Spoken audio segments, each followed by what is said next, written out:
আরে চুল ডালুয়া আজ বাইতে বাইরে মুরা এখন তো যদ্দুর মানুষের সমালোচনা করছে উদ্দুর সমালোচনা সুদকুর বুসকুর বাটপার মসজিদের গেসালে উজুরে কুদা অন্যের হক মারে দে সিন্ডিকেট করে এরার পক্ষে করতো আজ যেদিন সমাজটা ভালো হয়ে গেল মনে হয় যে আমার চুলটা বড় এরার ভিত্তে পানি নাই টেনশন শ্বাসটল এমন ভাবে চুক্তি দিছে সাফ হয়ে যাওয়ার বাইল ধরছে হ্যাঁ অমুকের চুলটা এমনি বানছে অমুকের ফুটতে এত খারাপ অস এর ফুটের চুল লাল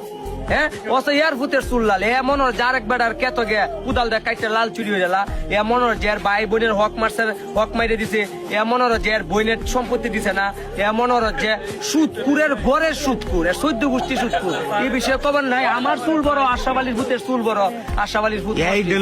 এই ডলি আছে ওই ব্যাকল তোরা যদি সমাজটা সঠিক কাজে করতে সমাজটা ভালিয়ে গেল গো এর লাগে ওই সমাজের সব মানুষের কথা করে দাম দিলে হইতো না সমাজের মানুষ খুব ভয়ঙ্কর যে কুত্তা ফালে এরা কই স্মার্ট আর যে গুরু ফালে এরা কে এতে বুঝিয়ে